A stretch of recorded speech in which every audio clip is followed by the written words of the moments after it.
Good morning, everyone. Today we are going to start with a new chapter, that is excretory products and their elimination.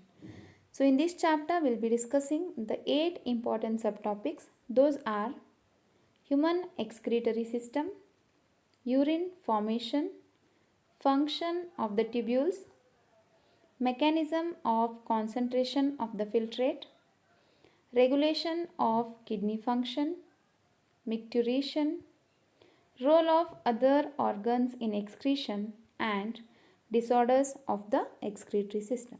So before starting with the human excretory system, let us study what do you mean by excretion. Excretion is the elimination of nitrogenous waste such as ammonia, urea and uric acid is called as a excretion. So based upon the type of nitrogenous waste materials that has been eliminated by the animals, there are three types of animals. So the first one is the ammonotelic animals.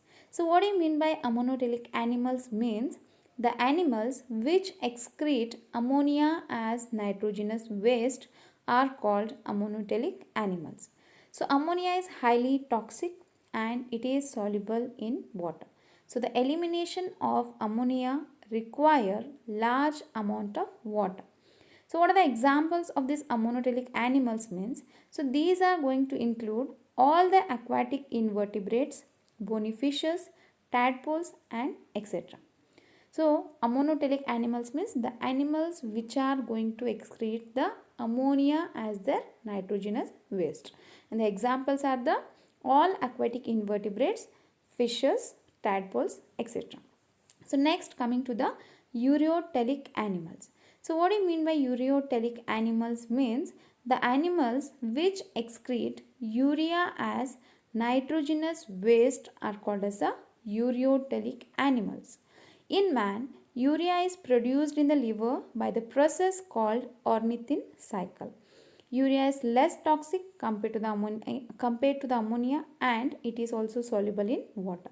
So the elimination of urea requires moderate amount of water. And the examples of these ureotelic animals are cartilaginous fishes, frogs and mammals, etc. So coming to the third type of animals, that is uricotelic animals. So the animals which excrete uric acid as nitrogenous waste are called uricotelic animals. The elimination of uric acid requires less amount of water and the examples are reptiles and birds. So there are three types of animals based upon the type of nitrogenous waste they are going to get eliminate. So the first one is the ammonotelic, so where they are going to eliminate the ammonia as their nitrogenous waste. Some example for those are the bony fishes and invertebrates, that is the aquatic invertebrates as well as the tadpoles. Second type is a ureotelic, means they are going to eliminate the nitrogenous waste, that is the urea. So what are the examples here? We can take it's the mammals and as well as the frogs. These are the examples for ureotelic. And third type is the uricotelic, means the animals which are going to excrete the nitrogenous waste, that is uric acid, and the example is the reptiles and birds. And one more thing what we have to observe here is that ammonia is more toxic than the urea and the uric acid, whereas ammonia requires large amount of water, right? So then second thing is that urea, which is less toxic than the ammonia and it is also going to require moderate amount of water, right? Whereas the elimination of this uric acid is going to require very less amount of water. So these are the differences between the three type of animals, that is ammonotelic, ureotelic and uricotelic, which are based upon the type of nitrogenous waste substance that are going to eliminate from the animals. So now let us see that different types of excretory organs in the animals. Obviously there are the animals, different types of animals which are going to have different types of excretory organs. So let us study one by one. Coming to the first one, that is in most of the invertebrates, these structures, means the excretory structures, are usually simple tubular forms. Suppose if we take a vertebrates, so they are going to have a complex tubular organs which are called as a kidneys. Means Invertebrates, which are less developed, they are having a simple tubular forms for the excretion, whereas the vertebrates, which are highly modified, so they are having a complex tubular organs which are called as the kidneys. So then protonephridia or the flame cells are the excretory structures which we can see in the platyhelminths. Means the flame cells are the excretory structures of the platyhelminths. In annelids and cephalochordates, protonephridia is a osmoregulatory in function. Means protonephridia is going to help in both the excretion as well as the osmoregulation in case of the annelids as well as the cephalochordates. Then nephridia. So these are also the tubular excretory structures of the earthworms and other annelids. Malpighian tubules are the excretory structure of most of the insects. So we have already seen that Malpighian tubules are the excretory structures in case of the cockroach. So then antennal glands or the green glands are the excretory structures in the crustaceans like prawns. Means we have seen the various structures which are going to help in the excretion, that is the simple tubular forms in case of the invertebrates. Invertebrates, the complex tubular forms which are called as the kidneys, protonephridia and nephridia, Malpighian tubules, antennal glands or the green glands. So these are the various excretory structures which are present in the various kinds of animals. So now let us come to the first topic of this chapter, that is human excretory system. Our human excretory system consists of a pair of kidneys, pair of ureters, a urinary bladder and a urethra. Right? So our human, that is a human excretory system, mainly consists of pair of kidneys, pair of ureters, urinary bladder and a urethra.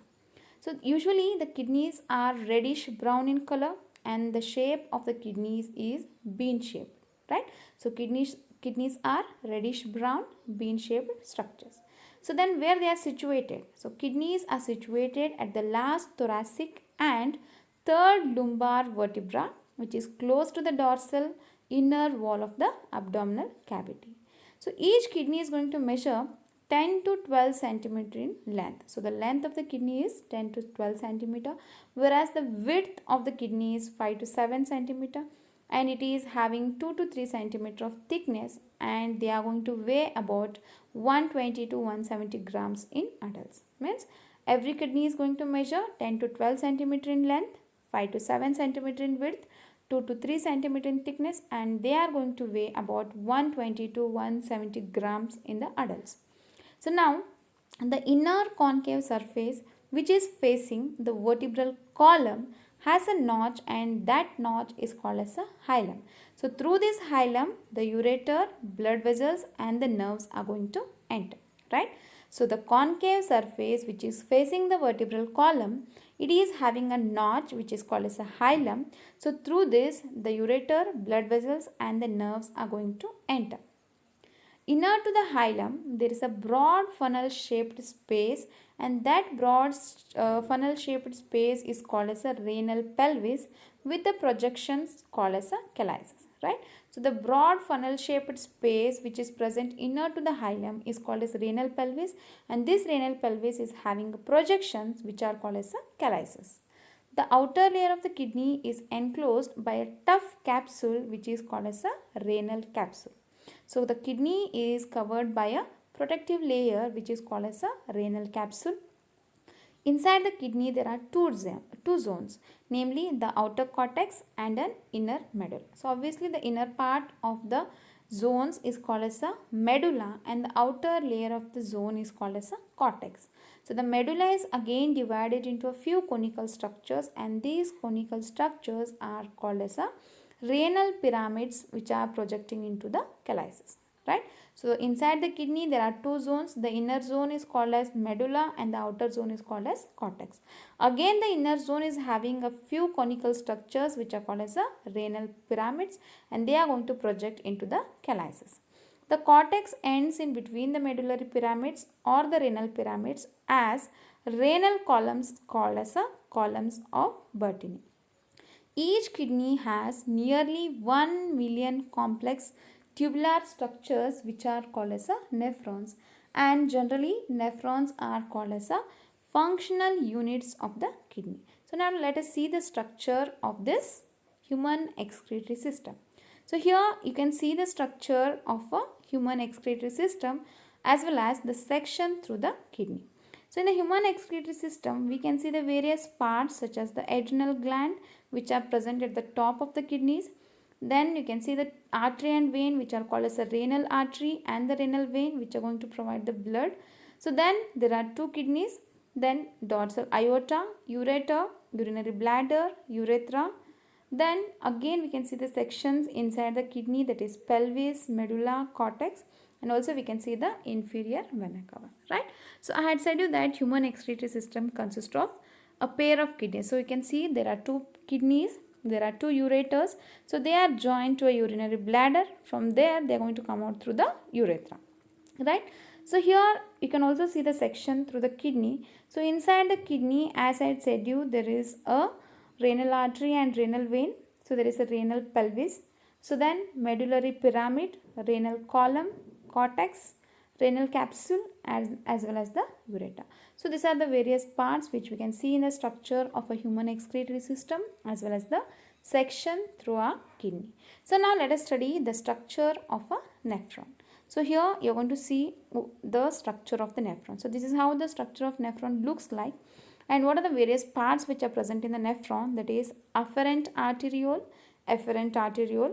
proximal convoluted tubule, distal convoluted tubule, glomerulus, Bowman's capsule, descending limb of loop of Henle, ascending limb of loop of Henle. So together they are going to form a Henle's loop. Then vasa recta as well as the collecting duct. So these are the various parts which we are going to see in the structure of nephron.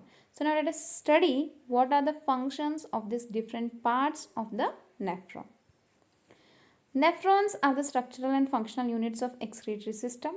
Few nephrons are found in the cortex region, and the nephrons which are found in the cortex region are called as a cortical nephrons, and the nephrons which are found at the junction of the cortex and medulla, so they are called as the juxtamedullary nephrons, right? So based upon their position or this where they are present, so the nephrons are generally classified as two types. One is the cortical nephrons and one is the juxtamedullary nephrons. Cortical nephrons are present in the cortex region, whereas the juxtamedullary nephrons are found in the cortex and the medulla. So they are found at the junction of the cortex and medulla. So every nephron consists of two parts which are called as the renal corpuscle and the renal tubule. So now let us study regarding the renal corpuscle and the renal tubule. So coming to the first one, that is the renal corpuscle. So this renal corpuscle is generally called as the Malpighian corpuscle. So this renal corpuscle consists of a cup or a bowl shaped structure which is called as a Bowman's capsule. So this Bowman's capsule is again composed of two layers of modified squamous epithelial cells, and these modified squamous epithelial cells are called as podocytes. The networks of capillaries in the Bowman's capsule are called glomerulus. So the Bowman's capsule and the glomerulus together they are called as a Malpighian corpuscle, right? So the renal corpuscle is having a cup or a ball shaped structure which is called as Bowman's capsule. So this Bowman's capsule is having a two layers of modified squamous epithelial cells. They are called as a podocytes. So the network of the capillaries in the Bowman's capsule are called as a glomerulus, and the Bowman's capsule and the glomerulus together they are called as a Malpighian corpuscle. Renal corpuscle is having Bowman's capsule and the glomerulus. So these together they are going to form a Malpighian corpuscle. Hence renal corpuscle is also known as the Malpighian corpuscle. So the second one is the okay, so before going to the renal tubules, we have to see that a branch of renal artery, so that enters into the Bowman's capsule is called afferent renal arteriole, and the artery that leaves from the glomerulus is called the afferent renal arteriole. Means the one which enters is called as afferent and one which leaves is called as the afferent. The diameter of the afferent renal arteriole is larger than the afferent renal arteriole. So that is going to create a pressure during the blood flow in the glomerulus which helps in the filtration, right? So obviously the arteriole which is going to enter into this Bowman's capsule, it is having wide. So hence the pressure means the flow is high in the afferent, whereas as the afferent renal arteriole is little bit narrower, so the exit, so it is going to give out less amount of the blood flow. So here it is going to create a pressure, so this pressure is going to help in the filtration of the blood. So now let us study the second part of the nephron, that is renal tubules.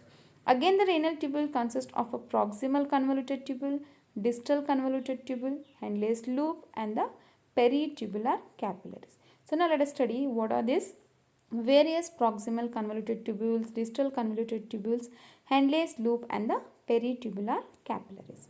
So coming to the first one, that is a proximal convoluted tubule. What is this proximal convoluted tubule means? The Bowman's capsule descends downward into a coiled tubule called proximal convoluted tubule. So it is lined by modified cuboidal epithelium which shows the microvilli. So they are called as brush border cells. Coming to the second one, that is a distal convoluted tubule. So the distal convoluted tubule, it is similar to that of the PCT but less coiled, and it is lined by the cuboidal epithelium. At the end, it connects with the collecting ducts. Third comes the Henle's loop. So it is a narrow U-shaped tube connecting the proximal convoluted tubule and the distal convoluted tubule. So it has descending and ascending limbs which are important in concentrating the urine. And last one is the peritubular capillaries. So what are these peritubular capillaries means? The afferent renal arteriole that leaves glomerulus do not join the renal vein. Instead, it forms second set of blood capillaries around the PCT and the DCT, forming peritubular capillaries. So the blood capillaries around the Henle's loop are called as vasa recta. So these are the four different types of, or the four parts which are present in the renal tubules, right? So here there is a proximal convoluted tubule, distal convoluted tubule, Henle's loop, as well as the peritubular capillaries. Okay, so here you can see the structure of a Malpighian body, or which we can call it as a renal corpuscle. So here it is clear that the afferent arteriole means the arteriole which is going to enter into the Bowman's capsule. So here it is little bit wider. So when compared to the afferent arteriole means the arteriole which is going to leave from the Bowman's capsule, right? So afferent arteriole which enters into the Bowman's capsule, and the afferent arteriole which is going to exit from the Bowman's capsule. And this Bowman's capsule is getting connected as a, or it is going to be a proximal convoluted tubule, or it is getting continued as a proximal convoluted tubule. So next is the urine formation. So what is the urine formation? So here this is going to means how the urine is formed, right? So there are three main processes which are involved in the urine formation, that is namely glomerular filtration, reabsorption, and the secretion. So that are going to take place in the different parts of the nephron, right? So now let us study them one by one. So coming to the first one, that is the glomerular filtration, which is generally called as a ultrafiltration. So what happens here means it is the first step in the urine formation and is the filtration of the blood. So which is carried out by the glomerulus and is called as the glomerular filtration, right? So the filtration of blood, and as it is carried by the glomerulus, it is generally called as a glomerulus filtration. On an average, 1100 to 1200 ml of blood is filtered by the kidneys per minute. So which is going to constitute roughly 1/5 of the blood pumped out by each ventricle of the heart in a minute. Means at each minute there is 1100 to 1200 ml of blood is getting filtered by the kidney per minute. The glomerular capillary blood pressure causes filtration of blood through the three layers, right? So due to the pressure, so it is getting filtered by the three layers, that is the endothelium of the glomerular blood vessels, the epithelium of Bowman's capsule, and a basement membrane between these two layers. The epithelial cells of Bowman's capsule are called as podocytes and are arranged in an intricate manner so as to leave some minute spaces which are called as a filtration slits, or they are also called as a slit pores. Blood is filtered so finely through these membranes that almost all the constituents of the plasma except the proteins pass on to the lumen of the Bowman's capsule. So therefore, it is considered as a process of ultrafiltration. Means there is a very fine filtration and hence it is also said to be the ultrafiltration. The amount of filtrate formed by the kidneys per minute is called as a glomerular filtration rate. So what do you mean by this glomerular filtration rate? Means the amount of the filtrate that is formed by the kidneys per minute is called as glomerular filtration rate. So in a healthy individual, so it is approximately 125 milliliter per minute, that is 180 liters per day. So the glomerular filtration rate per day is 180 liters in a healthy man. So the kidneys have built in the mechanism for the regulation of glomerular filtration rate. So one such efficient mechanism is carried out by the juxtaglomerular apparatus. Juxtaglomerular apparatus is a special sensitive region formed by a cellular modifications in the distal convoluted tubule and the afferent arteriole at the location of the contact. A fall in the glomerular filtration rate can activate the juxtaglomerular cells to release renin, which can stimulate the glomerular blood flow and thereby the GFR back to normal. So this is regarding the glomerular filtration. So water and solute smaller than proteins are forced through the capillary walls and pores of the glomerular capsule into the renal tubule. So the coming to the second step, that is the tubular reabsorption. So what happens in this tubular reabsorption is that a comparison of the volume of the filtrate formed per day, that is 180 liters, with that of the urine released, right? So we have said that the glomerulars means the filtrate which is formed is 180 liter, but the amount of urine which we are going to release is about 1.5 liters, suggests that nearly 99% of the filtrate has to be reabsorbed by the renal tubules, and this process is called as a tubular reabsorption or the reabsorption. So the tubular epithelial cells in the different segments of the nephron perform this either by the active or passive mechanisms. For example, if you take the substances like glucose, amino acids, sodium, etc. in the filtrate are reabsorbed actively, whereas the nitrogenous waste are absorbed by passive transport. Reabsorption of water also occurs passively in the initial segments of the nephron, right? And water, glucose, amino acids are needed ions are transported out of the filtrate into the tubule cells and then enter the capillary blood. Now the last step, that is the tubular secretion. So what happens in this tubular secretion is that during the urine formation, the tubular cells are going to secrete the substances like the hydrogen, potassium and ammonia into the filtrate.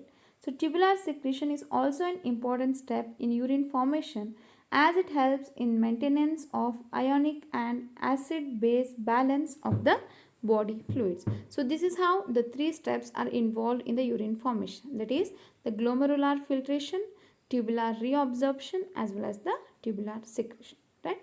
So with this, the today's class is over. In the next class, we'll be discussing regarding the further topics of this chapter. Thank you.